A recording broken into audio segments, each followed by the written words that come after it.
everybody. This is so great. We have another episode coming at you, the Metal Block Podcast. Always so excited to hang out with everybody tonight. Like, subscribe, check out the social media posts that Brando has going out. He's putting stuff out all the time. People don't really interact a whole lot, but we know one of these days they're going to jump in and we're not going to be able to stop them, you know? So, but in the meantime, we're just going to keep trying to bring you some awesome episodes. And tonight is another super, super special episode because we happen to have Brady Moore with us tonight. And he is with Sharkbite Media, and he's also doing a whole bunch of other stuff. So I'm going to let him introduce himself, and we're going to get to hanging out with Brady. Yo, what's up, guys? So, my name's Brady. I run Sharkbite Media here in Oklahoma City. I'm a show promoter. I put together shows and book shows and help bands on tours get shows here. I also do a little graphic design. I don't promote that as much, but I do that. And then I also drum for a local hardcore punk kind of band called False Idol. So, that's me. That's what I do.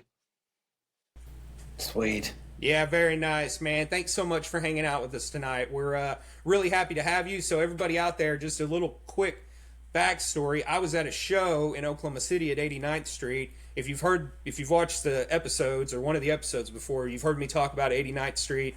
It's a local metal venue, and not only metal, but that's where if metal's coming through, that's one of the places that it would be at. And so a lot of people who listen to metal get familiar with 89th Street. And actually, I've been going to that venue since way, way, way back, whenever it was the conservatory. And then I think even before that, it was like the green room or the green door. It's called the Green Door. Green Door. The Green And Door. Green it's Door. been the Yeah. Green Door since like the 70s. So it's Yeah. been a place for a long time. Right. And so, I mean, it's got a lot of history, this place. And so, anyways, just thought I'd throw that out there that's where I got a chance to meet Brady, is at that venue. And it was here recently. And we got a chance, in between bands just to chat for a sec. And we thought it would be a real good idea to hang out on one of the shows. So here we yeah. are. Yeah. And so really happy to have you. Thanks again for your time. And I'll, turn it over to Brando. Thanks for turning it over. Brady, what's up, man? So we often like to start with getting to know you a little bit, and why don't you lay on us your metal origin story? How did you get into metal or extreme music, and then how'd you get into being a part of it? Um, I would like to say my origin story probably starts in like eighth grade, and it was probably like a lot of it's Guitar Hero, which I'm sure that's a lot of people.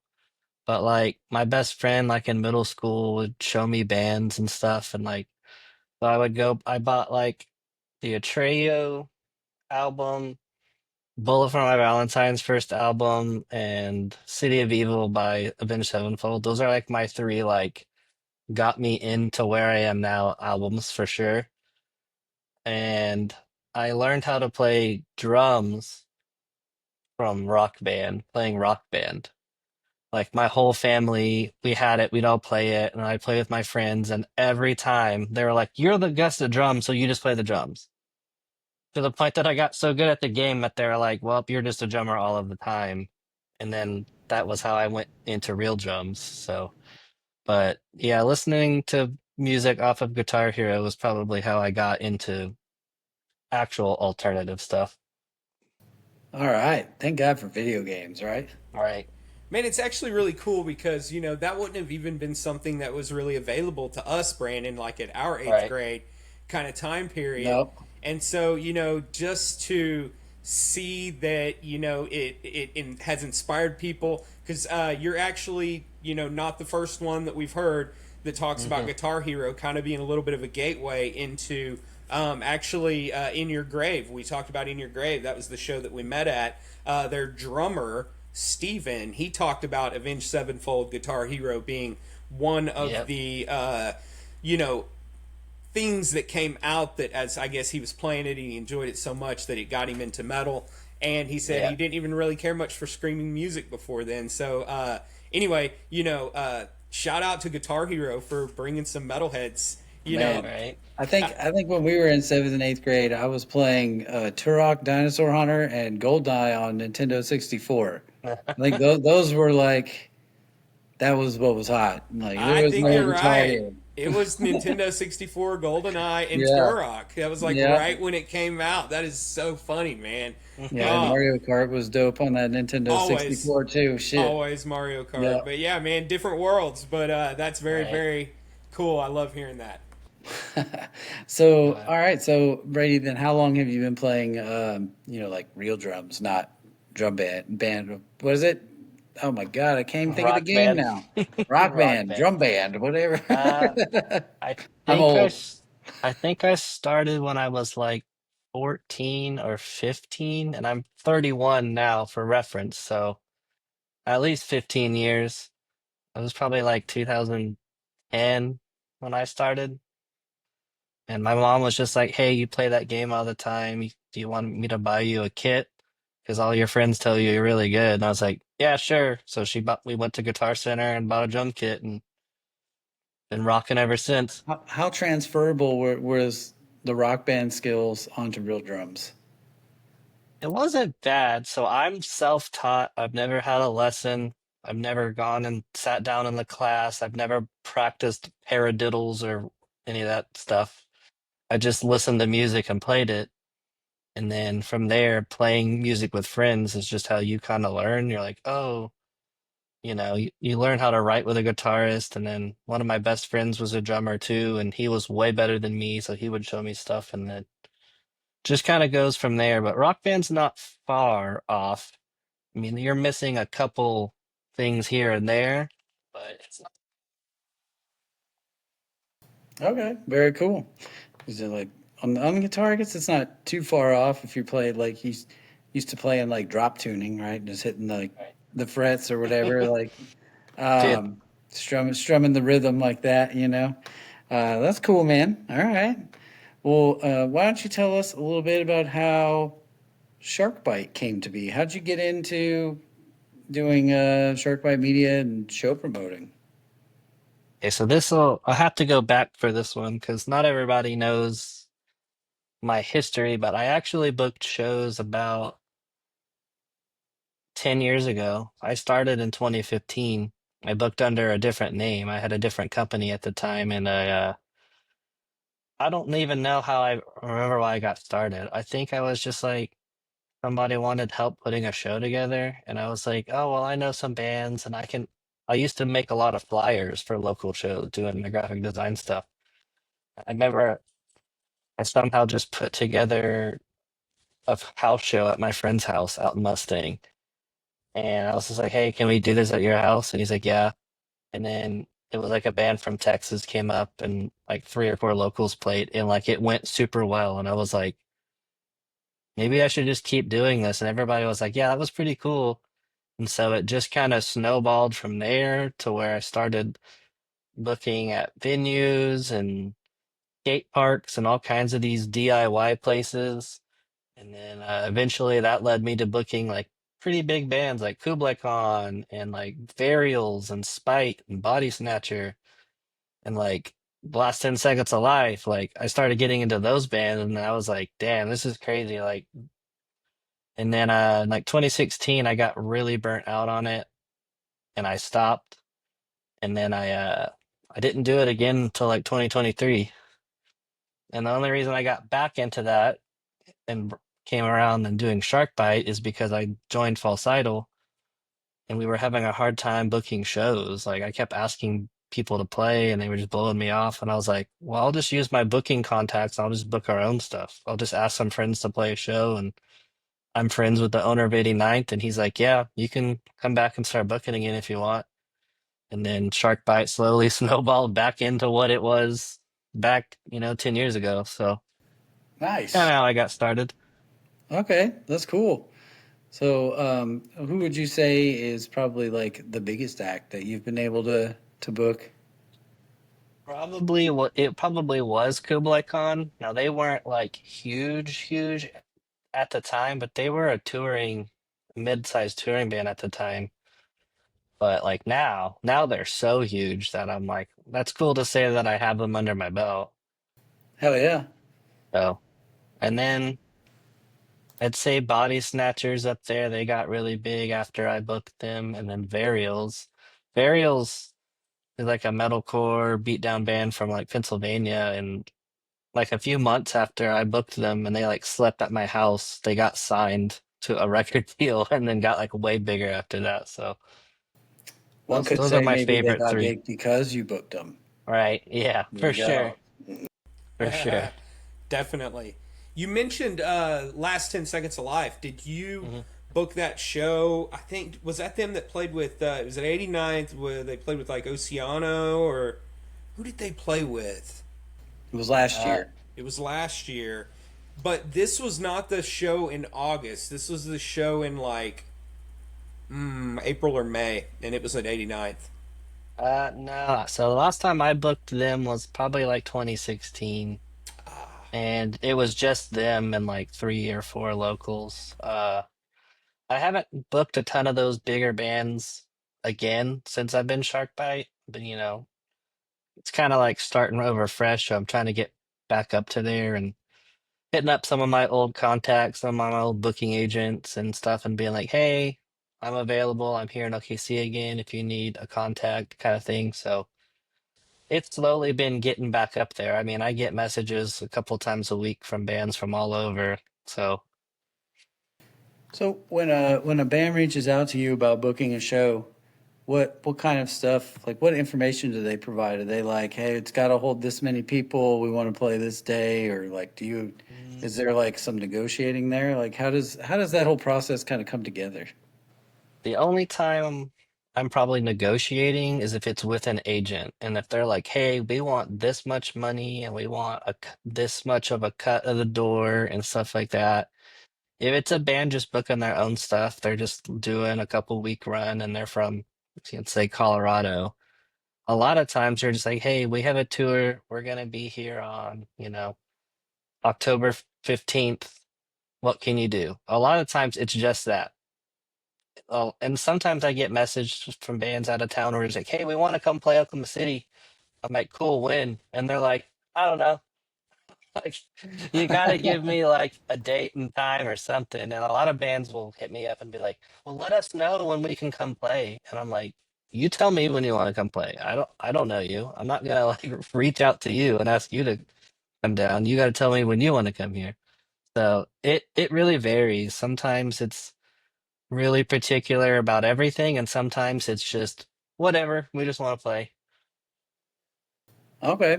So once a band does reach out to you and you're like working to get them booked, Mhm. is it mostly dealing with venues, like in like venue management, or is it like venue owners, or It's it just depends on the venue. The smaller ones, like the place I use, the called the Venue, that's over there on Villa. It's just the owner. He does all the booking. But then like if I'm booking at 89th, I'm talking to the a building manager who works for DCF. It used to be the owner, but now he's passed on the who runs it. So like 89th, it's the building or it's the venue manager. Resident head, it's the venue manager. It just depends where I'm looking, who I'm talking to, but it's usually just, "Hey," like a text or an email, "Do you have this date available?"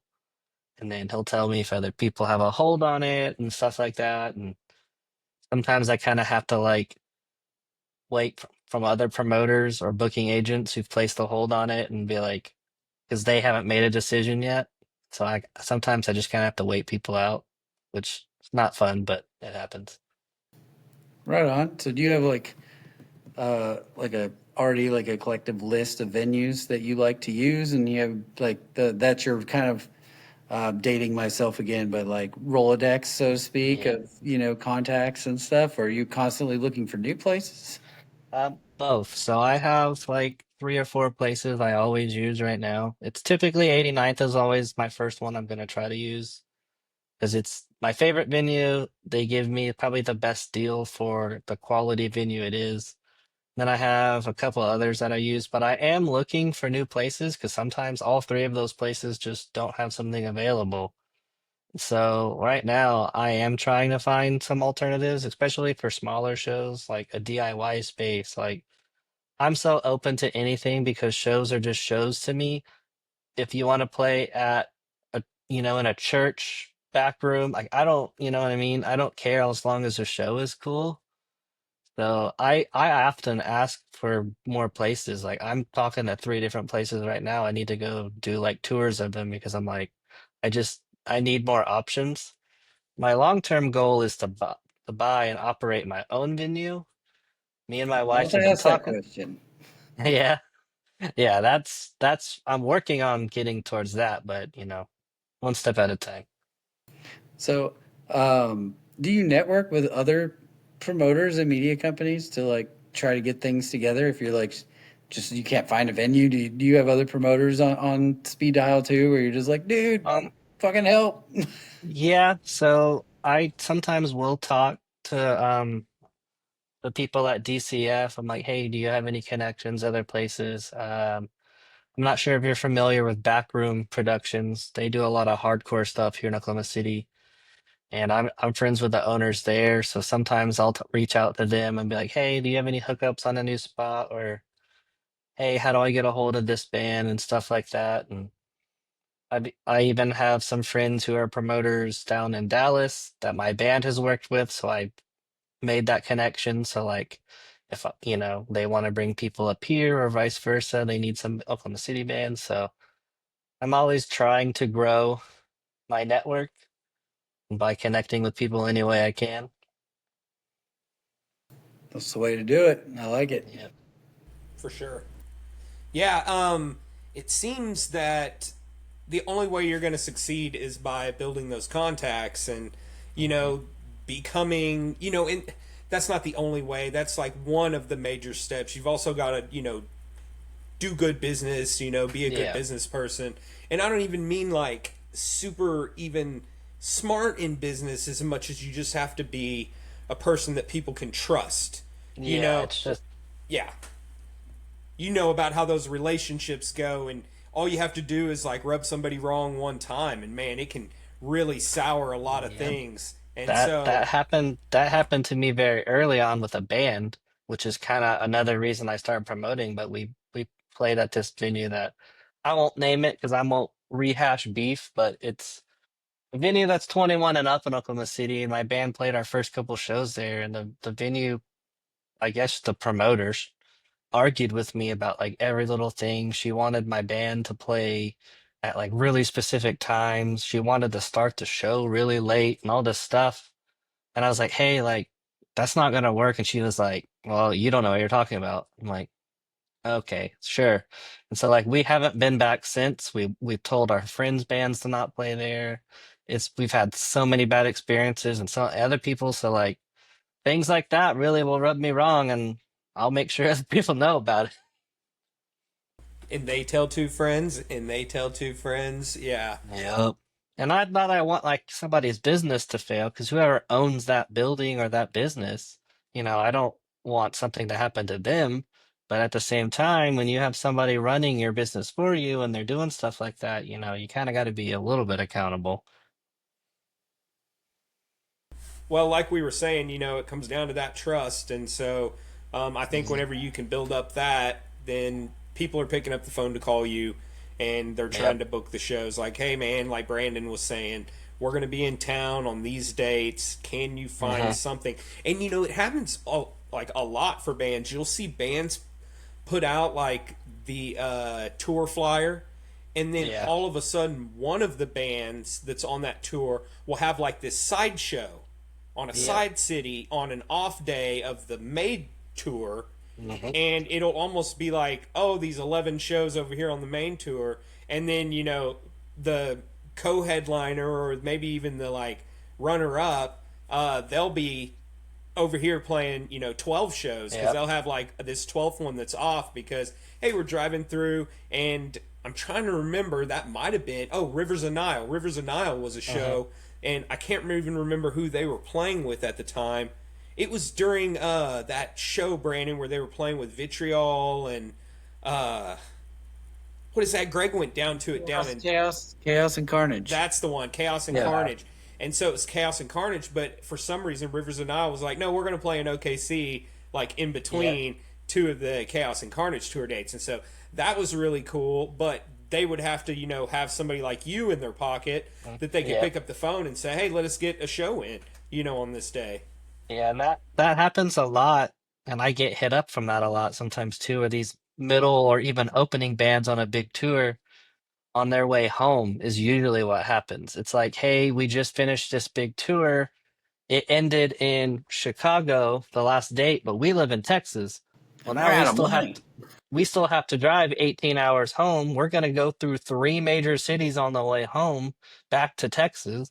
Let's just play in Kansas City and in St. Louis and in Tulsa and in Oklahoma City on the way home because that's four more times we're going to get paid. So that happens way more than you think it does. Like, I mean, there's a lot of my packages have been that. Like, oh, they're on the way home from whatever. They played a big fest or something. Like, that happens a lot. Or on the way to a fest, right? Like Yeah, just that's the getting other there. I've thing. seen I've Yeah. seen that this summer. Like, Yeah. yeah, this is our on the road to Slam Dakota tour. Like, we're gonna play Yep. these 3 days because we got to drive across country. Yeah. It's good thinking. Yeah, it works. Well, and sometimes bands just don't want to have an off date. They don't just want to sit around. They're like, sure, we could take this day off, but then like for what, I don't think I would want to take the day off either. I'd probably, yeah, we'll just play this small market and make some money. Like, why not? And Yeah, I have a mean, good time. Play. you're just driving across country in a van, sleeping in a van with Right. like fucking just be bored. Right. I wouldn't- Plus, I mean, they do it because they love the music, right? Like that's why they're doing Yeah. it. So might as well do it I'm as much as possible while out there. I'm pretty sure the show Zoomy came to and met me, I'm pretty sure In Your Grave was just on their way home. I'm pretty sure that last show they played was with me on their way back to Utah. So I think they stopped at one more spot on the way back, but I do think you're right. It was like they went all the way back. I think he said Yeah. he drove after the OKC show. I think Colin said he drove like 14 hours straight. Yeah. You Yeah, because know, they're from like Salt Lake City or yeah, something, so they're uh huh. far as hell from here. Oh yeah, and it was somewhere up around there that they were actually driving back to. But I think he was saying that they had like one, and it might have even been two more shows. But either way, it was a 14-hour drive, so they had a Yeah. long, long drive, on their way back after that. And so they were on their way home. But yeah, everybody out there, so pay attention to those pop-up shows. That Right. just kind of come out of nowhere because sometimes they really do, and you've really only got like I don't know, a month's notice, maybe, if you're lucky. And so get out there and, make sure that the local venues, most of them have websites. You go check out the websites, look at the month, make sure nobody's been added to the calendar, since you last checked or, Make sure you're reading those dates right. yeah, don't be like me. Yeah. Yeah, and reading these dates wrong. So, Brady, there, I don't know. This was probably not one of the episodes you checked out. It was so early on. But We when weren't even doing video yet. are you sure? There's Yeah, no it was video? it was a long time ago. Okay. So we were just doing audio, and Wind Rose, the band from what are they from? The dwarf Yeah. metal band. Yeah, from Italy, right? They're from Italy, if I'm not I don't know where mistaken. they're from. Anyway. They're from Europe. Yeah. I think they're from Italy. I think they're like Italy's like number one metal band. Kind of like baby metal in China. Am I messing that up? Japan. Japan. Yes, I was messing it up. See, this is what happens. But anyway, so with these dates, they were doing it like they show dates over in Europe, not like our dates where we do like It was there. We do month. Oh, what do we do? We do month, We day, year. They do the day, month, Oh, year. yeah. Zimmy They was do it like, "Why? backwards. They're playing like one show a month." yeah, it's Like, always why on the is it- 6th, and then it's like, oh wait, no, these were on the 7th. And One, it's like, 2, 25. 1, 3, What 25. They have a freaking year-long tour. They're only Yeah. going to like That's 5 funny. cities. So it was this whole thing. And anyway, there's the recap and summary about, or say the wrong dates, or say the wrong country whenever you're the talking wrong- about the band. So The whatever. wrong date thing happens to me too. Like I have a show booked in like September, and I had the one of the venues reach out. He's like, "Hey, are you still good for 8:20?" And I was like, "I don't have 8:20 with you." I have 9:20 with you, and he's like, oh man, I wrote it down wrong, and like he already has something else booked on it because he wrote it down wrong. So like now I have to move my show because of his mistake. There's like things like Dang. that happen to me that people don't know about all the time. Like before things even get announced, I've moved the venue twice, and three bands have dropped, and three bands have gotten re-added before I've even announced it. Like things you don't even know. So Yeah. fun times. I can imagine, you're dealing with musicians too, which that's always fun. Well, extra fun. luckily I am one, so I get it. If I wasn't and I didn't play any instrument, then maybe I'd probably get even more annoyed. But I deal with drummers who want to bring their 17-piece drum kit and they refuse to take it off stage or play anybody else's, and I'm like, all right, man, whatever you want to do. Let's just get going. Yeah, I'm Yeah. very easygoing, which makes it harder for me sometimes to work with the musicians who are particular because I'm like, man, I don't care. I'll play first, or I'll play last, or I'll play somebody else's drum kit. Like, I really don't care. If we get to play a cool show, that's really all I care about. Hell yeah. It's the attitude to have, man. Yeah, It's a good and attitude to have. You I get to play more encounter that. shows. Yeah, and I encounter that most of the time, but there's bands I've worked with who have been so difficult that I'm like, I don't know if I want to ask you again because you just made every step of the way just frustrating. And sometimes I don't think they even know that they're doing it, but like, also, I don't want to be the one to be like, hey, do you do this every show you play? It's like, stop, Or you just being an asshole to me. right? Do we need to test our fog machines 2 hours before the show starts? We don't have to. Stuff like that. That's Nice. pretty funny. It probably goes a long way though, like, doing your best to accommodate any Hmm. requests that come your way, just letting people know that, yeah, easy to work with guy, cool Hmm. venue, and we've talked about 89th being, a cool venue with actually some great sound now. Oh I yeah. it, it hadn't always had great sound, but Nope. it really does now. I like what they got going on. So it's Yeah. good venue. Yep. 89th is like second home. I've been going there since 2009, and back when it was kind of a shithole. And now it's since Nick bought it back whenever he bought it, like maybe 10 years ago, he's put a lot of love into it. And then even now, DCF runs it and they've put even more upgrades into it and making it nice. So like it's become a really nice place. And even the area has become really nice. Like the whole Britain district has really invested in like the area and some of the shops and stores and stuff. So not so scary to go to anymore. This is the neighborhood dish, fish and chips. Neighborhood fishing. No, Yeah, it's a neighborhood there's, dish. You know, Britain neighborhood oh fish yeah. and chips. No, I don't. I don't know. Shitty joke. Breton, Shitty Breton. joke. That's all right. I'm a So dad. This is my dad joke.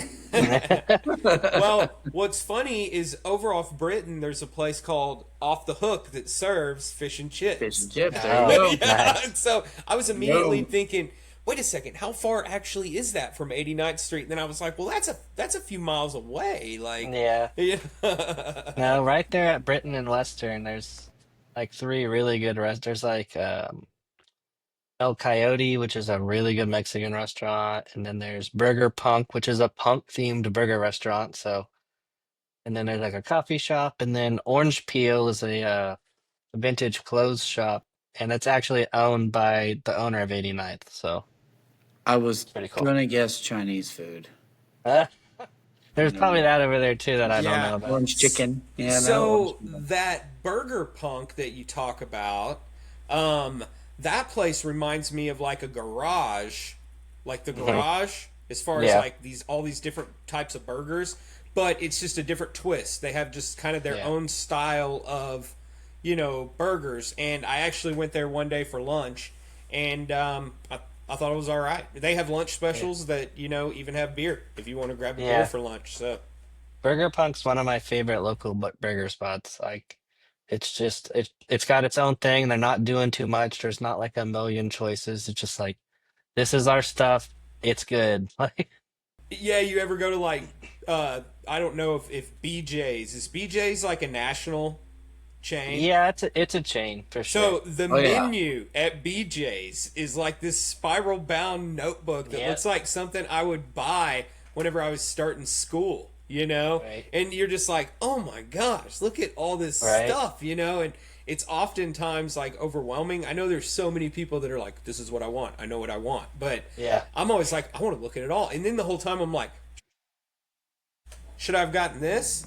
right. That's how Cheesecake Factory is too. They have like 42 pages, and I think I've gotten three things there ever. Like, I'm like, oh, these three things are pretty good. Yeah. Why would I get something else? I spend more time reading about the cheesecakes than I do what I'm going to eat for dinner. Same.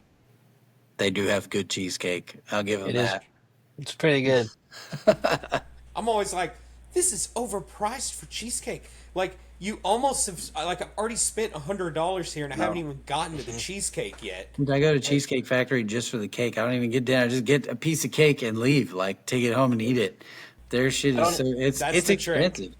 It is I don't know expensive. if I can say that it's expensive for cheesecake because I don't know how often I buy cheesecake any other time anyway. So I'm like, it's Bro. probably not. Their cheesecake's not like cheesecake you can go get somewhere else. This is expensive for Yeah, a reason. That yeah. shit is like And it's thick as like hell, and these it's so good, man. insane decadent flavors you've never even heard of. Like I can't get Mhm. that at the Walmart bakery, Yeah, I Nah, can't get it at the Walmart. right? Mama ain't making that shit. No HEB, right, Brando? Damn. No, yeah, woo, I HEB. I I wish we had fucking HEB. I love that place. It's That's the what best. that's what everybody says. I go to All an right. HEB with Brandon, and I mean I'm like, yeah, it's nice, it's great, you know. Yeah. But I since I came here back home, I don't like miss it or anything, you Yeah. know. Yes, Like you man, do. Yes, you do. It's like It's I pretty Bucky's. that good. Once H, you go there, you can't like you're done. you Me and can't uh you can't It ungo there. steals a part of your soul. me and my wife did like a weekend trip in Austin last year in like September, I think. And one of my goals on the trip was to go to HEB because they started selling the Whataburger honey butter in the Yep. store, Mm-hmm. but it was Yeah, we've only been. at HEB, so I couldn't get it at home. So we literally went to an HEB. I filled up a cup with ice and put the honey butter in the cup for the ride back to Oklahoma City to keep it cold. 'Cause I was like, I'm taking this back home. It's not gonna melt on me. It was pretty funny. It was a quest. Yeah, I think we have it in our stores now. Like it was supposed to be everywhere eventually, but at the time it just wasn't. And I was like, screw it, we're gonna go to HEB and bring it home. I don't care. Special trip. So, Yeah. all right, Brady, we're gonna start a trend. Zoomy last September came to visit me. We Hmm. sponsored a concert here in Houston, and we got we did a picture of Zoomy in front of HEB. So you get the Hmm. HEB sign. So next time you go to an HEB, I need you to take a get a picture of yourself in front of HEB, and then like post it and tag us on it. We're gonna start a thing. You know, all these Oh bands. yeah. Like, there's a whole Bucky's thing going on, right? We're gonna do Yep. that with HEB. We're starting a new trend. My band is also taking a Bucky's picture. Perfect. That's awesome. We But we yeah, we played Fort Worth last year and we stopped at Bucky's right there off I-35. Yeah, right before you go into Dallas. I was like, guys, we have to do it. I'm sorry. don't apologize to them. It's a must. They're Yeah. they're better off now thanks to you. I two or three of my members hadn't been there, and so Exactly. they weren't even like didn't know what they were in for. And I was like, guys, we're going. Hands down, I've said this before on the show. Hands down, no better place to take a shit when on the road. 100%. That's like the main thing. Dude, I have me and my wife, like we have to go no matter what. And it'll be 11 o'clock at night. We already had dinner. We're on our way back home to either Oklahoma or wherever. And I still get a pulled pork sandwich. I'm like, I don't care. I'm not even hungry. I'm getting one. I No. can't not get one when There you go. Or you got to get those beaver nuggets, man. Those things are Yeah. great. We only get like the cinnamon sugar ones now because the regular Yeah. ones aren't that. I don't know. They don't hit anymore, but the cinnamon ones, we get a bag every time. Okay. So you spoiled yourself Yeah. with the cinnamon. Now you can't go Yeah. back. Pretty much. Fair enough. That's awesome. I love Bucky's. Yep, yeah. Well, you've been talking about doing some stuff with your band, so Hmm. I know that that was one of the things we definitely wanted to touch on at least a little bit, while we Oh. were talking tonight. And so the name of the band, False Idol, Hmm. and you are the drummer, is what you said. Correct. Yep. So all them years of playing rock band, and how Paid long? off. Yeah, Rock paid band. off. It's drum band. Drum Yeah. band. So, I was actually looking, whenever I was looking up False Idol, so that looked like, there's some, I guess, were you in a band called The Resistance or something like long Wow. before? And did that You like become False Idol with maybe you some current members? Or I don't know. I'm you did some deep ass research to find the resistance. Dude, uh, my guitarist is gonna see this and fucking shit himself. That's crazy. that's So, funny. That's my awesome. guitarist, my guitarist CJ is like my best friend. We've known each other since 2010. We met in like geometry class in high school, and then we just talked about music because he sat right behind me. And then he's like, we should start a band. I was like, all right, cool. And it was like before I could even drive. So at the time, I think my mom had to drive me over. And then like the next summer, I got my license or whatever. But we had a band called The Resistance in high school that was like a garage rock band. And we were kind of influenced by all kinds of stuff. Like CJ grew up being a classic rock guy, like Guns N' Roses and Slash and stuff. And I was like a metalcore scene kid with the long swoopy hair. And I listened to, all of the scene metalcore bands. And then our other guitar player singer was kind of in between. And so our sound was all over the place. And we played a few shows and we played at 89th, like back in like 2012. And then after high school, we just kind of fizzled out.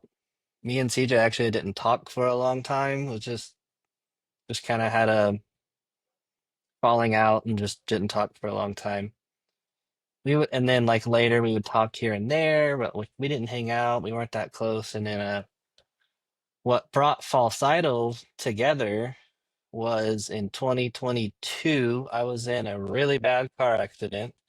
I totaled my car. I broke my ankle. I couldn't walk for 3 months. Like it was pretty rough. And when that happened, CJ saw it and was like, "Oh my God, like Brady almost died. I need to check on him." And so we started talking a lot. And then he was like, "Hey, I know you can't walk, but do you want to be in my band?" And I was like, "Sure, dude. Like, let's do some stuff when I know how to walk again." Because like it was from like February to almost May that I didn't walk. Damn. I was on a knee scooter for like a month and a half. I was on crutches for like a little bit and then like a walking boot. It was a whole thing.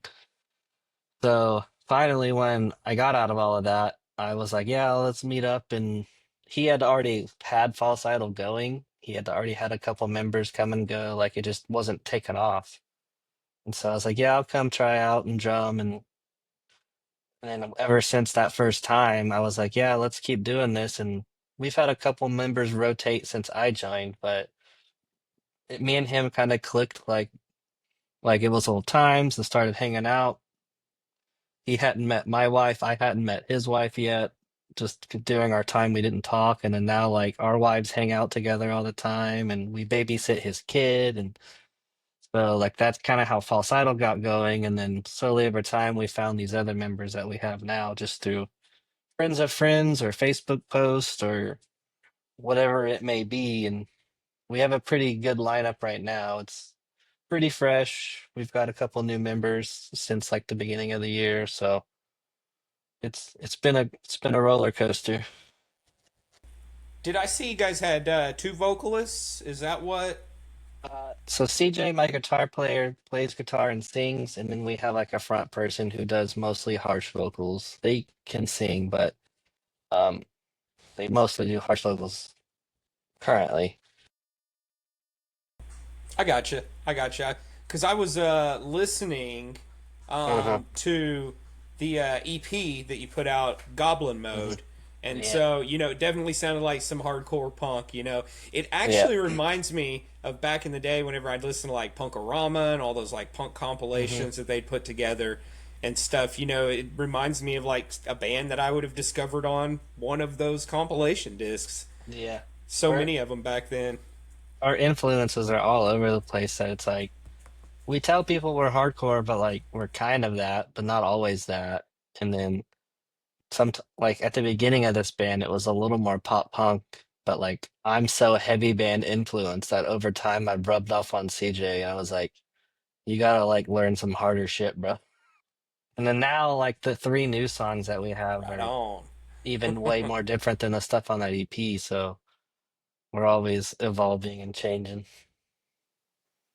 Who would you say are some of like your personal like major influences, favorite bands, Well, kind of thing? well, one of them was right here behind me. So Gideon is like my favorite band of all time. They're a metalcore, hardcore band from Alabama. I've listened to them since like 2010. We actually just saw them Thursday night here in the city. Uh, and then growing up is probably like Linkin Park. That's probably one of my biggest inspirations. Like not necessarily like on how I write or anything, but just in general, like their first two, maybe first three albums had like such an impact on me that I don't even fully understand it myself. And then I'm trying to think, probably Bullet for My Valentine, like especially the Poison album. That band probably has like influenced me a lot in how I drum, I think. I don't know if you could tell that or not, but it feels like it. Very cool. Oh, yeah. Yeah, I always say to myself that like my style, and this isn't how it is for everybody. Like I play bass, but I always say my style is really just me trying to copy and rip off cool things I've heard other people Right. do, and either I've figured out how to do it and I've incorporated it into something I play. I couldn't figure out how to do it because I was just like, Hmm. this is just something that's kind of I'm not going to be able to play, and so I toss it to the side, you know,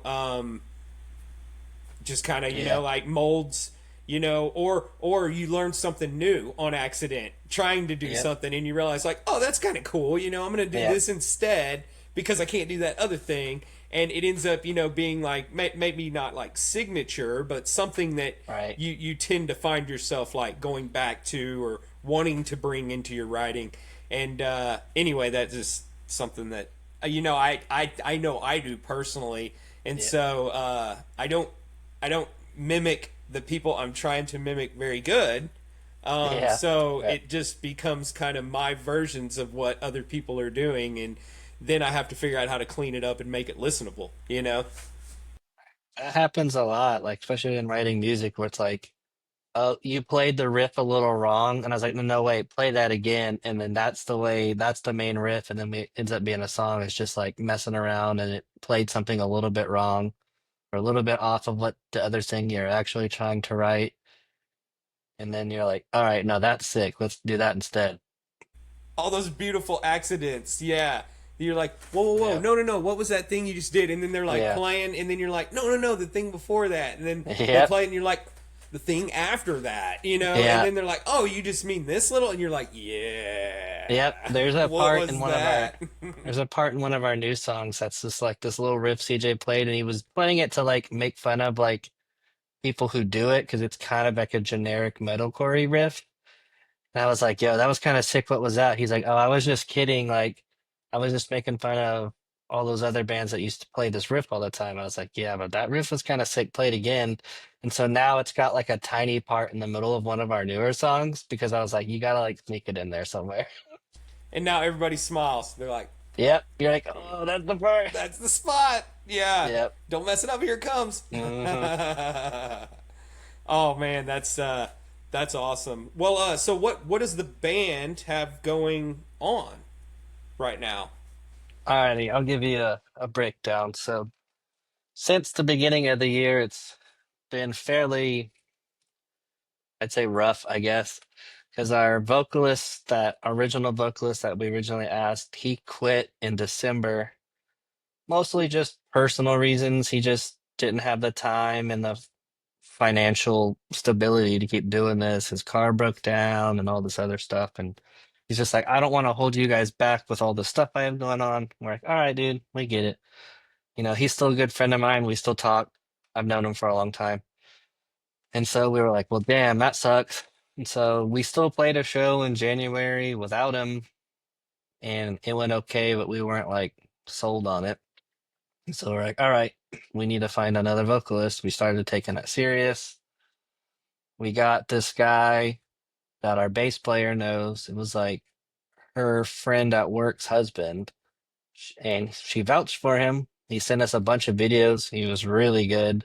And we were like, yeah, let's get him. He came super prepared. He learned like 3 or 4 of our songs. He came to practice, already knew them, didn't even look at his phone to read the lyrics. And we were like, damn, this guy's really good.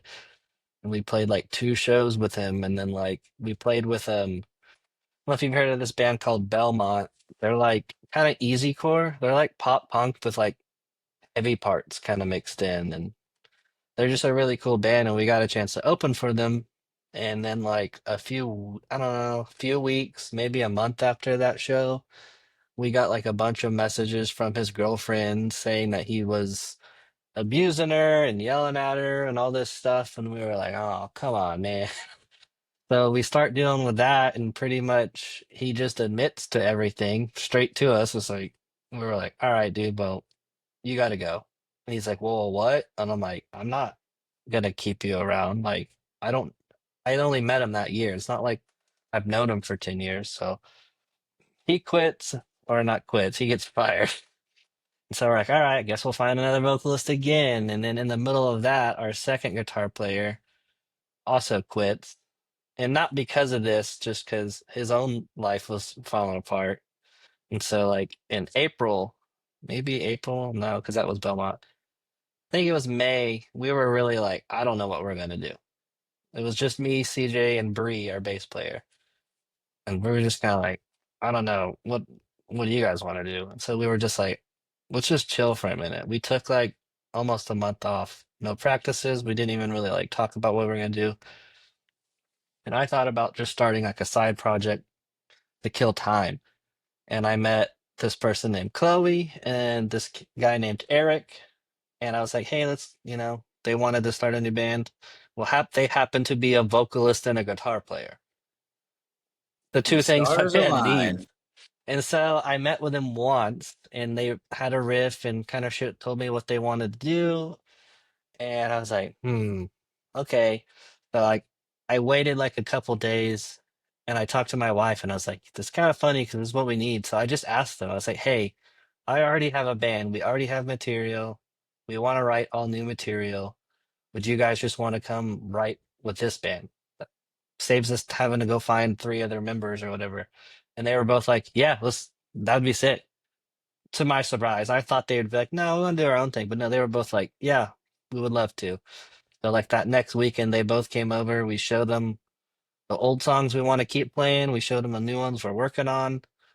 The new vocalist, Chloe, already wrote lyrics to the new songs like at that practice.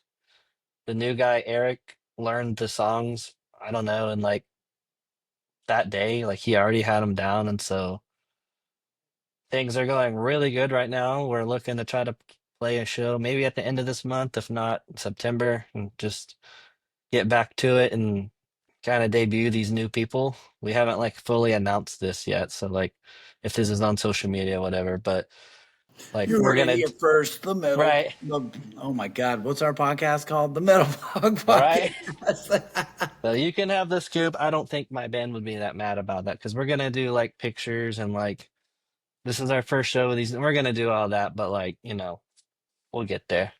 We may get on our show at the end of the month that I'm working on if that works out. So that'll be our debut with that lineup. So we're pretty excited though. Everything's gelling really well. We're working on new stuff, and so we're pretty excited. Very cool. Plans to put any new music out? So we did, and that was another part of the kind of like rough beginning of the year because we scheduled stuff in August. We scheduled studio time, and that was right. And then we had two members quit, and so we were like, well, we can't go record stuff if we don't even have a vocalist to record. So hopefully we can get these at least a couple new songs fleshed out with the new people, and then we'll talk about going to record. So we have plans. I definitely want to get a single out with them on it, especially the new vocalist, and be like, yo, this is our new shit. Like, what's up? So Oh yeah, get it that's out the there, plan. push it in front of the Yeah. masses. Hell yeah.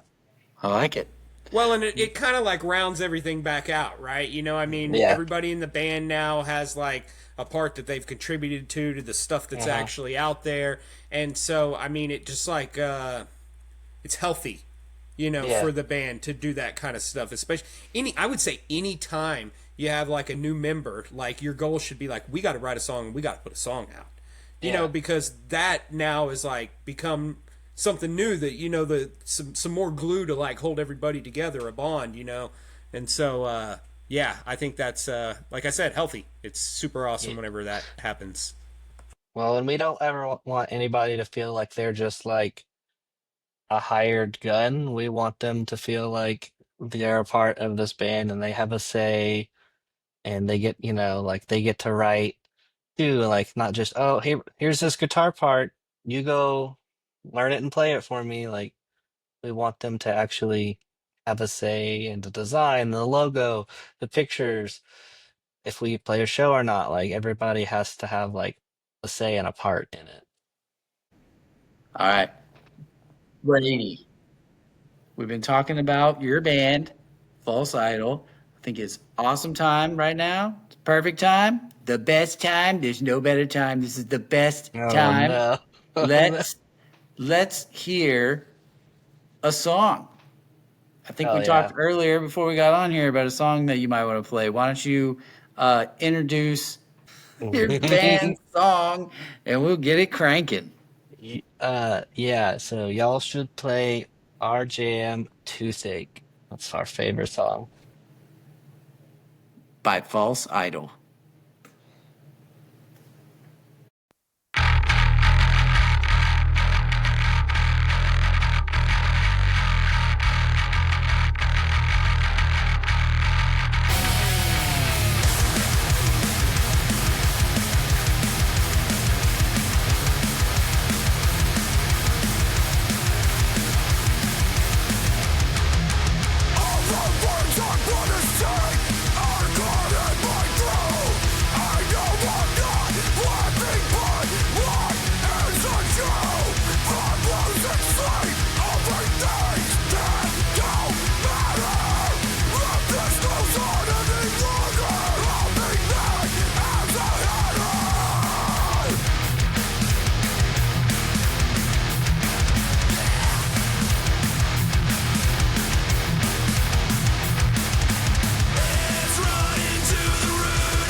You know what? I'm gonna give you guys a ton of credit right now because you didn't call my band False Idols with an With S. the S, yeah. Because every time we get announced on a show, we'll play a show and another band will be like, "Give it up for False Idols." Like it's happened so many times that we think it's like comical at this point. Because I'm like, there's no way you misread it. Yeah. Where did that S come from? Why is it plural? And it happens so often. I gotta say, it feels natural to want to say the S, but like, I know Yeah, it's I not get there. it, but like we're talking about just one Yes, singular just false one idol. false idol. There's And only so one true false idol. I think we've been called false prophet before too, which is pretty funny. But All right. I'm like, just anytime like somebody says it without the S, I'm like, yeah, you said it right. And our band's not even hard to pronounce. It's not periphery or some weird word. It's false. It's just two regular words. Sang with Sugar Bog. False idol. Yeah, Sanguisugabog or Polyphia, periphery, all these weird ones with Y's and H's in weird places and stuff. Yeah, I've got a few H's in weird places, but you know. Life goes on. Yep. Well, Brady, that song was awesome. Thank you for sharing it with us and all the listeners. Yeah. Very excited to see what's to come for False Idol. And the And next song up yeah. is "With Arms Wide Open" by Creed. You're playing that one next. Oh yeah. I still do the blast beats after, right? Yes, absolutely. Oh, that's awesome, man. Well, you're right, Brando. Good song. Brady, thanks again for letting us play that. Always happy, to, hear about not just what you have going on with Sharkbite, but also, what you got going on with the band. This is kind of a cool deal because we've got like, it's a mesh of both, right? Right. We get to hear the promoter side, but we also get to hear what, what we do on the show a lot, which is talking about the band side of things. And, it's never the same from any band's perspective, which is really cool to hear everybody's little stories that they have, whether it's either how the band evolved to where it is today, what they have going on, or, like funny stories along the way. We love hearing about that. And then the unique part about this episode is you've got to share some of the inside of the promoting world and what it's like to bring bands to town, and how do you put together, a show whenever it's, there's already a tour going on and stuff, and how all that comes about, which sounds at times it could be hectic, I'm sure, especially if you play that waiting game where you're like, somebody call me tonight, somebody call me tonight. If you're talking about like a venue or something, right? That is quite often. I'm like, man, just text me back. I asked you about that date 3 days ago, and he's like, I'm waiting on this guy to text me back to tell if you can have it. It's always crazy. Hurry up and wait, no matter what you do. Yeah. Do you get a lot of just silence, like no answers? Not from the people I work with necessarily. I get no answers from bands that I ask to play shows, and sometimes it's even local bands. Or they'll reply, "Oh yeah, let me check," and then like 2 weeks go by, and I'll follow up, like, "Hey, did you check?" No answer. I'm like, "What?" Yeah. It's crazy. There's some local bands that I know or my friends' bands have played with that I've never gotten them to reply to me on any social media, Facebook, Instagram, my own Instagram, my personal Facebook, and email. And I see them play shows all the time, and I'm like, "Who's? How are you playing shows? You don't reply to anything." I don't understand. You know what? They probably just show up. They're like, See, "Hey, we're playing tonight." yeah, it's weird because there's two different worlds. There's like a band that never replies to me, that never checks any other stuff, and then there's bands that ask me to play shows like twice a week. Whatever I announce, they're asking, or hey, do you have any shows this week? Have any shows this week? I've got bands that I've never even booked that I think they schedule an email. They send me an email once a month, but they send it like it's the first one. Like, hey, we're a band from so and so, and we're looking to play shows. And then like a month later, I get the same email. You ever book So them? it's a couple of them I haven't because And not because not necessarily interested, but a lot of times it's bands that just like don't fit my stuff. So I don't Yeah. know why they're even emailing me. I think they're like a country rock band called Showdown. I think have Okay. emailed me like 6 or 7 times. And I was like, have you even looked at what I promote like at all? And it's not even because that they're bad, but I'm just like, do you want to play with like a slam band on Tuesday night or something? Because I don't know what That you could want to be an do. interesting Yes. mix. The answer is Yeah. yes, he does. Who We, doesn't? Wait, is my that a trick guitarist, question? my guitarist all the time, like, because I'll show him stuff I get, and he's like, you should just book that because it would be funny. And I was like, yeah, but like, I have to like make money for them and pay the venue. And he's like, yeah, but like, just put some weird bands together. I was like, yeah, maybe. I don't know. I think about doing stuff like that all the time. Think it's gonna have to be a band you got a good relationship with to pull some Yeah. shit like that, right? Yeah, it's called my own band because they're the only ones that's gonna do it. There you go. That's It that's could be fine. like the mystery bag, like you go to, I don't know, places like Vintage Stock or something, and they have like all Mhm. these CDs bagged up in a brown paper bag, and it's like 9.99, 50 of them, and you're like, man, I wonder what's in there. That's Probably Call that's it a garbage.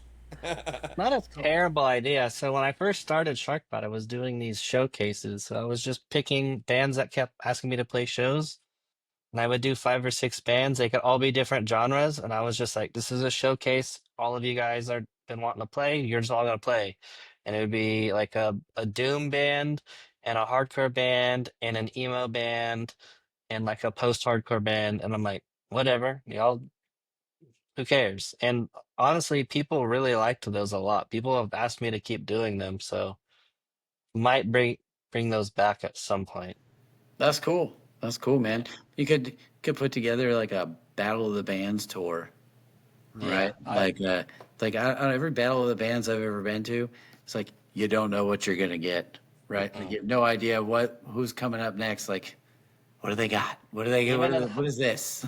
even in like high school, like I went to a couple before I was playing music, and like there was like a rock, like CJ's band played in high school, like one of them, like his rock band, and then there was like we had like a deathcore band play, and it was like 17-year-olds trying to sound like Chelsea Grin in like 2009, and then like there was like a female fronted like indie pop band that played after them, and you're just like, and they're all like 17-year-old kids, and you're like, what? This doesn't make any sense, but all right, cool. For sure. Nice little mix up, man. I could see how that could be really fun, and much like how a Battle of the Bands in a way has all of the Hmm. different genres that come together, Yeah. showcase, whatever, all very similar, and you could like unite the different crowds too in a weird Yeah. way. Because I've often said this that like Or uh, start a war. yeah, or start a war, but I always felt like bands like Motorhead, kind of helped bridge like punk and metal together Hmm. because Motorhead really wasn't metal, but they weren't like punk. They were more like Yeah. speed rock and roll or whatever. I mean, Yeah. they're kind of metal. They're kind of metal, but I don't even think Lemmy called themselves a metal band. So, Yeah. it's like, but if somebody was wearing like their battle vest that Motorhead patch on, they could show up at a metal show or they could show up at a punk show, and it was like, oh, it's okay. They've got good taste in music, and it's almost like that even with a Misfit shirt. Like a Misfit shirt isn't only for Yeah. a punk show nowadays. I mean, if you wear a Misfit Hmm. shirt to a metal show, everybody's like, hey, Misfits, that's cool, and so bands like that kind of bridge the subgenre together, and the fans have something to talk about that is a band that they both like that maybe isn't in their like main Hmm. category, if that I rambling makes any sense. Yeah, like the mixed genre shows are honestly end up being some of the coolest because people will see a band and be like, bro, that band was crazy. And it was a band that they probably never would have seen otherwise because it's like hardcore kids who only ever go see the same thing. And then they'll see a band like some post-rock emo band and they're like, that band was cool as hell. Like, and that's happened to me on bands that I have booked. Like, There's a band that I've booked a couple times now from Stillwater called Dreamsicle. And I heard like one of their songs. I was like, yeah, that's pretty cool. It's kind of like old school, like post-hardcore emo stuff. And I was like, all right. And then I saw them live, and me and my wife were like, that's the coolest fucking band I've ever seen. And like, just I love when that happens. Like, you see a band live, and you're just like, that wasn't what I thought it was gonna be at all. And the mixed genre bill shows can do that because there's a lot of people that are gonna come see their homies and not even heard of the other three or four bands. And then now that's the only thing they talk about every time they see them. So Yeah, so Brandon and I went to a Cannibal Corpse show in Albuquerque. Is that where that was, Brandon? And this was years ago, and this band opened for them named Cephalic Carnage. And we were They had just put out Lucid Interval. yeah. They were touring on Lucid Interval. And we were so blown away by them that we immediately went to look and see what this band was. And I mean, they're not the same kind of death metal as Cannibal Corpse at all. yeah. But they went well with Cannibal Corpse as far as an opening act, and then like as far as coming away from that show and having something new that you were so excited to check out, like that was that's one of the big examples that comes to mind for me as far as going to a show and discovering a band that I was just like, oh my gosh, these are amazing. And I still to this day put Lucid Interval in and just blast Lucid Interval. I mean, it's just such an important album in my growth in metal. And all discovered by going to a Cannibal Corpse show, Albuquerque, New Mexico. And that show, like, you're leaving off quite a lineup. Like, that was Cannibal Corpse, Macabre, Deeds of Flesh, and Cephalic Carnage. Like, that was a hell of a tour. That shit was awesome. Yeah, I love. oh, go ahead. I was gonna say I love opening bands that you're kind of like, I don't know if they really fit this tour or this lineup or not, and then you go and you still think that, but then you're like, they were so fucking good that I don't even care. You're just like, they probably shouldn't have been on this tour, but they were fucking cool, and I'm glad that I went. Like that happens a lot, especially to me. I won't know the smaller band on the tour, but I'm like, still gonna go watch them. Hell yeah. There's a tour that's gonna be like this for some people for sure. That's gonna be at the Criterion here in November, but it's Spirit Box, which is one of the biggest metalcore bands, kind of taken off right now in the last couple of years. And then Periphery is on that tour, who've been around forever, the gent guys with 18 guitar players. And the opening band on that tour is a band called Honey Revenge, and they're a like very pop punk band. Like very girly, like they don't make even kind of the same music as the other two bands. And when I saw them on it, I was like, that's rad because that doesn't make any fucking sense whatsoever. But I was like, so many people are gonna see that and be like, what? Why is this band opening? And a lot of people are gonna like it, so it's cool. Hell yeah. Totally. Well, Oh, yeah. you want to do the questions, Brandon? Let's do it, Zoomy. All right.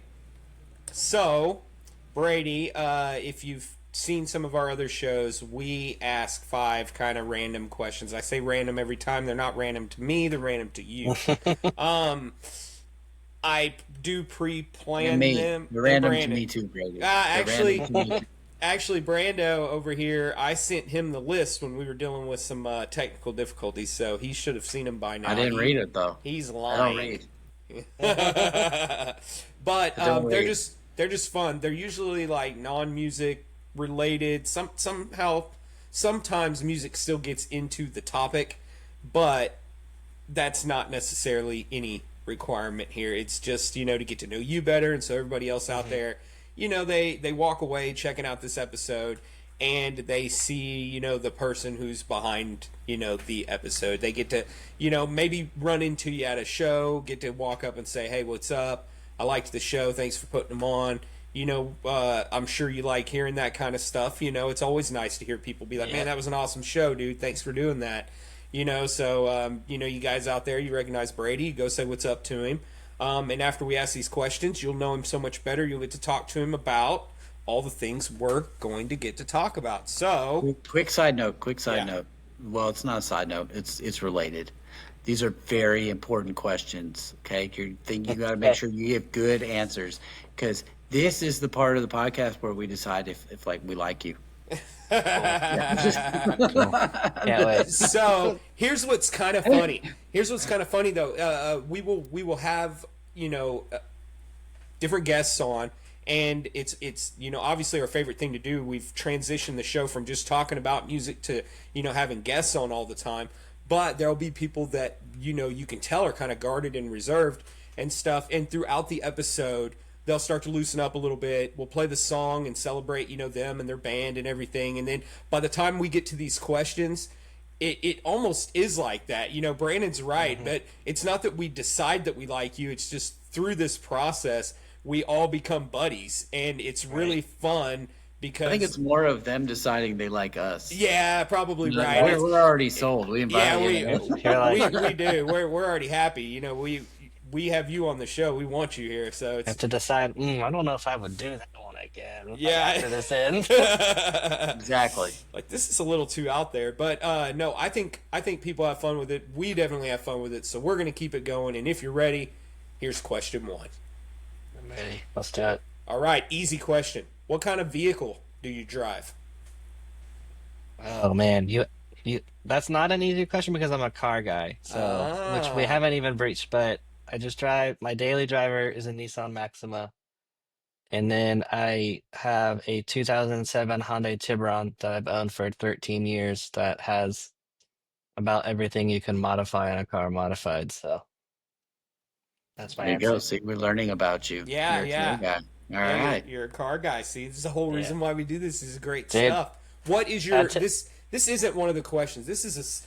What is your dream car then? The dream car I will never own because I'll never be able to afford it is a Ferrari F40 Going with because the it's like Ferrari. they're like $2 million cars at this point. So It's a good answer. Woo. I like you. Yeah, yeah. man. Good old Ferrari. That's awesome. All Had right. had today gone different, I would have owned three cars. I literally went and tried to buy a project car today, and then the car didn't run, and so I didn't buy it. Well, that's a project though, It's man. not, yeah, there's not a better Yeah, but it part. It was doesn't turn on. it was the motor didn't have any compression because it had a blown head gasket kind of project, and I didn't want to deal with that.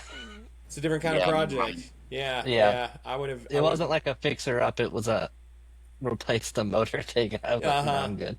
Yeah, yeah, yeah. Rebuild that sucker, ripping it apart. Yeah. You got like, hey, Carburetor to carburetor, you man. just get your kitchen table and just start taking them out screw by screw and set it on the kitchen table until your wife says, "What are you doing?"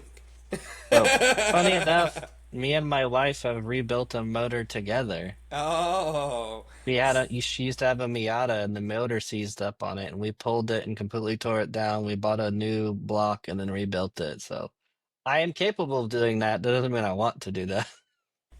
fair enough, and impressive to say the least. Because Yeah. when it comes to motors or transmissions, I'm usually like, nope. But if Yeah. like the brakes start squeaking, I can be like, yeah, I got that this weekend. I'm Yeah. gonna order some new brakes or new rotors, and we'll just pop Man, those my on. brakes start squeaking. I go, I didn't like that. Trading this bitch in. Right. I literally installed a new catalytic converter on my sister's car like a week ago. That That's shit was a funny, pain in man. the ass. Oh, Did I you bet. did you replace it with a flux capacitor? No, I should have just straight piped it and not messed with it. But anyway. I know. I have a catalytic converter story that would take an entire episode because you're right. They're a Stop. thing. They're a thing. So, question two: what is your favorite thing to do in Oklahoma? Oh Mochos. man. My one of my favorite things to do in Oklahoma is to discover new restaurants. Me and my wife are big foodies, and we love finding a new place or when a new place opens. That's local, it's not a chain usually, and go check it out and try it out. That's probably one of my favorite things to do. What's your favorite kind of food? Man, that kind of goes back and forth. That's fair. What do you vibing these days here lately? Like the last week, what do you like? Oh Mm, yeah, that's good. I definitely eat way too much pizza, but Nice. Empire Pizza, Empire Slice House is probably my favorite, like Oklahoma pizza chain. I say chain, there's five of them here, but Okay. Nice. They get that at work every now and then. It's not bad. They got like giant slices, yeah, man. it's Big, the like New York style yeah. slices, and that's like my favorite way to eat pizza is the big slices. So whenever Me we too. were all growing up, I say growing up, college days, stuff like that. There's a place in Norman, New York Pizza, and it was over on campus, OU campus. Hmm. And so we were going to that place for years and years and years. It's changed owners a couple times now. I think it's still in the same family, but anyways, they had those giant slices like that. Uh-huh. And so you just go stand in line, tell them what kind of pizza you wanted, and they'd cut a piece off and go throw it in the oven again, Yeah. and it would be nice and hot and ready to go, man. And that's such a good way to have pizza. And then I started trying the Strombolis. Forget Oh about yeah. it, man. Yeah. I Hell went yeah. in there once and I ordered the lasagna. That's some good stuff, though. But yeah, man. Pizza is never a bad answer. An Empire Slice, solid place to go for a slice of pie. So, Hang on. oh yeah, I see it. You got the pizza tat, man. Nice. Don't know how. Don't That's know how I didn't think about that. Yeah, that's cool. Yeah, so it's definitely like case in point. You see, everybody favorite food Committed. is that. So I was actually going to ask the question three, which is funny. We kind of spun in that direction anyway. Was favorite candy or snack? I mean, we went the food direction, but since we were Mhm. there, what is your favorite candy or snack? My favorite candy all times definitely probably Reese's Cups. Just it's just too classic to not go with. You know, Yeah, That's a good answer. just I like that. so I've been doing this stupid no sugar thing, and It is stupid. I I feel agree. so much better like every day. You wouldn't even believe. But I severely miss Reese's peanut butter cups and Snickers, because anytime I was like skipping a meal or whatever, and not even for the point of skipping the meal, but just like I knew I didn't have time to get lunch, I could go get a Snickers. And I guess it was right. like the commercial, I wouldn't turn into Danny Grab a DeVito or Snickers. I whatever, get you gotta go grab a No, Snickers. not Danny DeVito, Joe Pesci. I meant Joe Pesci. Yeah. Sorry.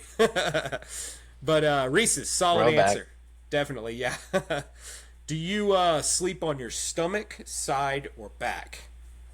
I sleep on my side, and I typically rotate from one side to the other. It's something my wife absolutely loves that I'll just randomly one night just flip over to the other side, and she's like, "Can you not do?" And sometimes I'll like grab the blanket when I turn, but definitely a side sleeper. I couldn't sleep on my back if you paid me. Like, just Same. just just feel like a dead body just laying there. Like I can't do it, man. I drive my wife crazy because I like spin. I like, instead of going from like right side to left side, like flip flopping like this, I'll be like left side to right side, and then I'll go this way back to my Just left full side, roll. and then go back to my left, and then go back around. And then so before you know it, I've got like all these covers on my side, and I don't Yep. even know I do it. It's not, and I feel bad, but I can't Yeah. stop. I tried. I stayed up awake all night one night, and I didn't even do it, so I couldn't stop myself from doing it. Right. Yeah. Yep. That's how it So goes. I know, right? It was another stupid dad joke there for you, Brandon. Um, so this one, I had to kind of think about, and um, I think I like this question. What would your personalized license plate say? Well, on my daily driver, my car I just drive to work. I don't I don't know if that I would even put anything because I don't care.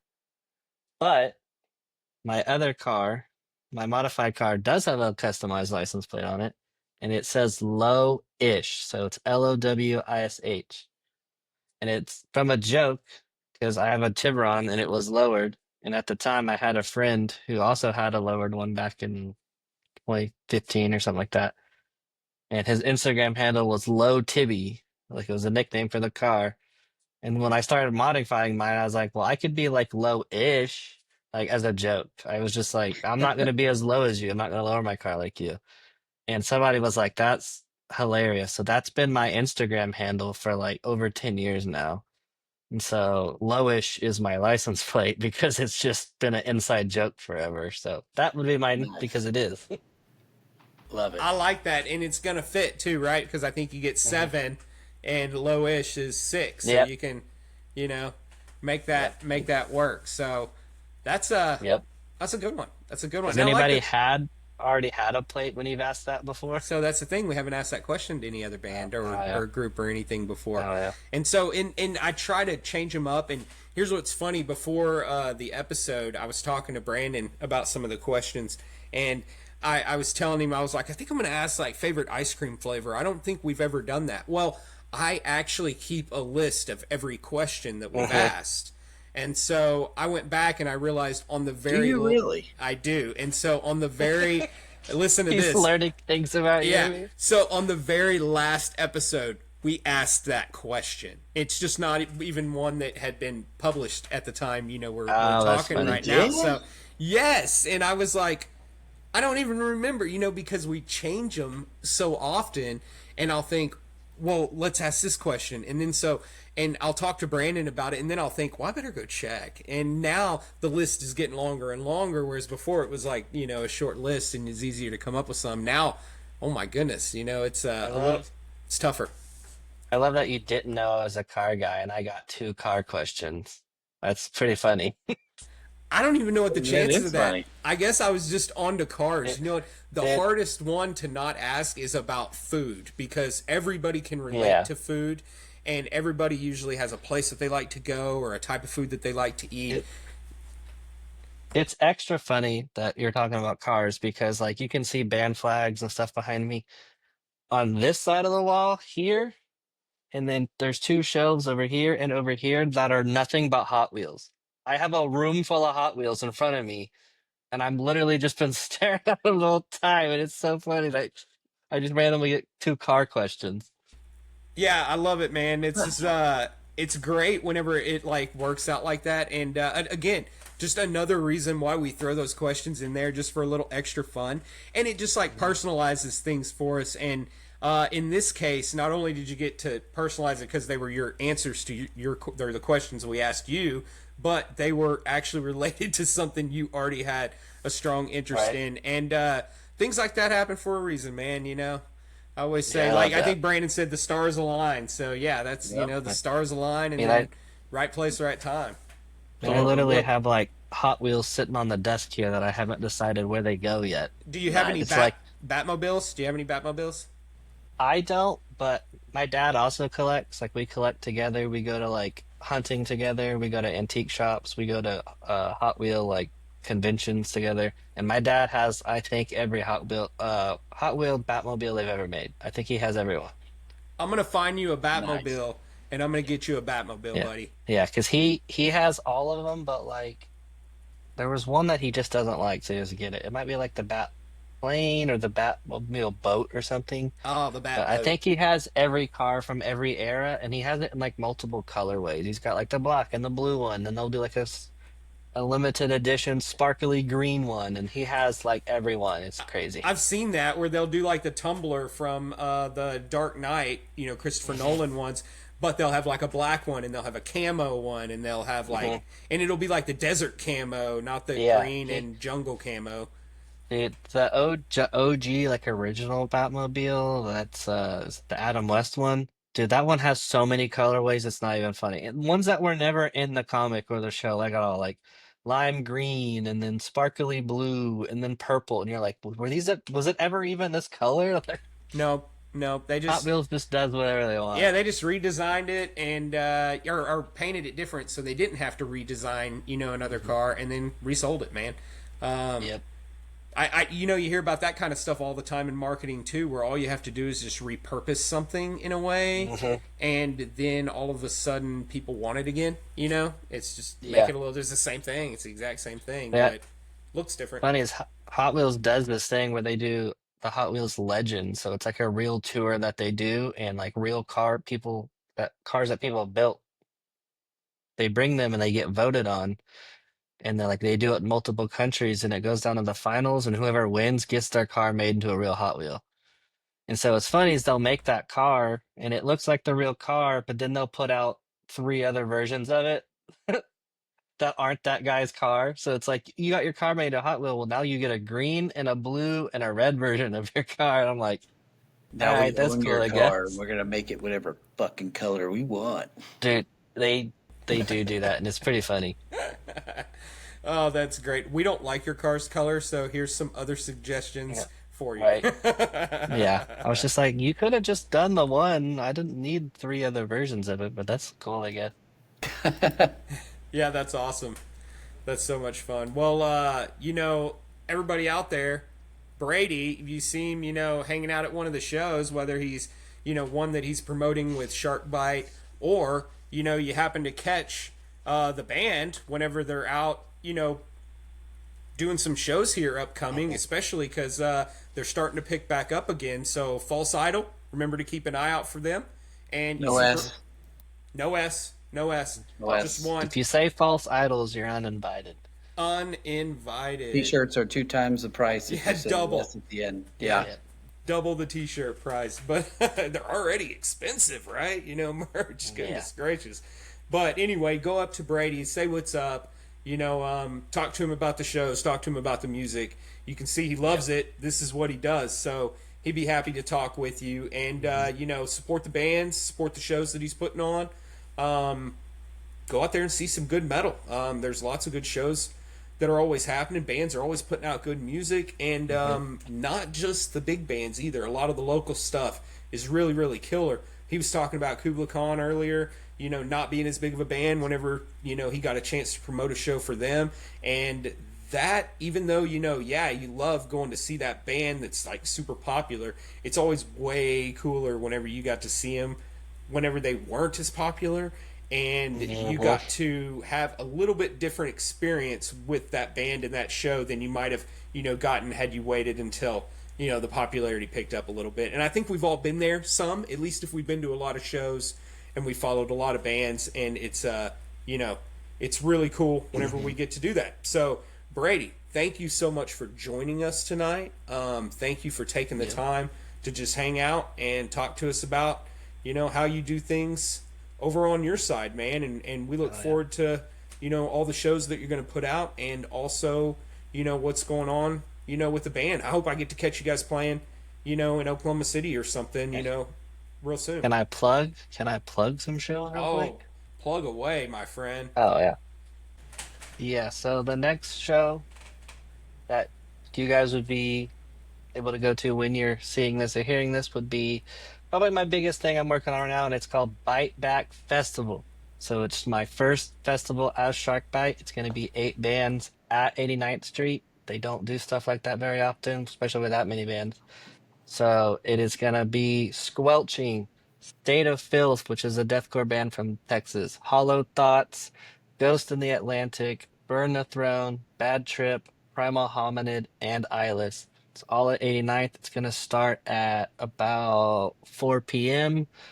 Only $15 to get in for 8 bands, all Oklahoma, besides State of Filth, all Oklahoma heavy acts, hardcore, metalcore, slam, whatever you want to call it. They're all Hell that. yeah. It's going to be fun as hell, and I can't wait. All right. That's Bite Back September Festival. 13th, 89th September Street. 13th, everybody, at 89th Street, Bite Back Fest. Make sure you hit that up. And tickets are online at ticketstorm.com. You can get them there, and go get them now. It's going to be sick.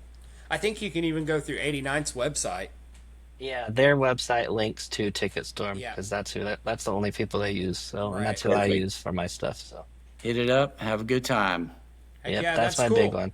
A lot of bands, too, and the fact that the majority of this stuff is Oklahoma bands that you're promoting is really cool too. I like that, Yeah. and I liked that. I've talked to Brandon about this, but the Tainted Beef band that you had at the In Your Grave show, man, I love those kids so much. that's what I said. I was like, man, they remind me of like us, man. They're out there doing it, and I'm just They're all like underage, I think, besides maybe one, and they're from like Lawton. they drive like an hour and a half to play any of my stuff just because they're like, yeah, we want to play shows. And their dad always drives them. He's their like merch guy slash like hype man in the back yelling. And I Perfect, literally man. talk I That's talk to awesome. him more than I talk to them because he'll text me about stuff going on. And so yeah, I love those kids. Those are good dudes. That's badass. Yeah, I saw him sitting at the table, and I thought that was really cool because I was like, "This has Yep. got to be one of their dads, man." And I think a couple of the kids in the band are related, and it's both of theirs dad. And he's always driving them. He drives his truck up. He does the merch. He's like their hype guy. He tries to get them on other shows and stuff. Like he's so cool for like a guy who probably doesn't like that music that much or listen to that stuff that much, but he's just like, nah, it's my kids doing their thing. My dad is the same way. My dad doesn't really listen to heavy stuff, and he comes to just about every False Idol show just because he's like, no, I want to come and hang out. And like my whole band has a nickname for him, and they all love when they see him, and it's cool stuff. Hell yeah. That's awesome. yeah, it's really cool, man. I'm gonna have to My tell my dad came to dad. see us play once at a place, and I think he about got kicked out of the venue. Do you remember that, Zimmy? Was that the one where he was like turning the lights Yeah, he off? kept And turning the lights off and on, and then over by the door, and the lady that ran the place was getting super pissed. My guitar broke like two strings, and I ended up playing our tuned down like heavy ass death metal with a Rickenbacker that I borrowed from the other band. The other Yeah. band. Even That was what's a fun crazy is night. my grandma has come and seen us. She definitely doesn't like heavy music at all. She's seen us like 4 or 5 times. She's just like, oh, I just like supporting you. I don't really know what you're doing or saying, but it's cool. Hell yeah, that's We love badass. it. That's awesome. I love it. I love hearing that. That is so great. Well, Hell yeah. everybody out there, go check out False Idol. Look for that show in September. We're going to drop the information down in the description. Also, going to link to social medias for Sharkbite, False Idol, anything and everything we can find, so that maybe you can just hop down there and find the one place to go to find out some more info about these guys. So Hell yeah. yeah. So super excited, and I don't have anything else for tonight. Brando. Man, I just want to say thank you, Brady. It's been a pleasure getting to know you tonight, and thanks for telling us about Sharkbite and False Idol, and looking forward to seeing both of those projects explode, man, and just be Hell yeah. super successful. So, yeah, best of luck to you, and hopefully we'll catch up again soon. So, thanks for Oh yeah. coming. I'll be back anytime you want me. That's Oh yeah, awesome, man. Well, we are definitely going to be sharing information along the way, making sure any shows or anything pop up, whether it's with the band or with something you're promoting, bringing other bands in. We'll do our best to send that over. If there happens to be something that you're really like, hey, we got to get this out there, shoot it over to us, and we'll share that as well. And so we'll close out. I'll say the goodbyes. Hang out for a second so that we can make sure everything finishes uploading. And everybody out there, I hope you really enjoyed this episode. Remember to follow Brady. Go check him out. Again, look down in the description for all the contact information. And, make sure that you're not missing any new stuff that comes out. A lot of exciting stuff every single day in metal. And you don't want, something like this to slip under the rug and not go noticed. So really excited. Brady will come back and hang out with us and talk about some more awesome metal. So until then, thanks again for coming, Brady, and Metal Block over and out. Peace.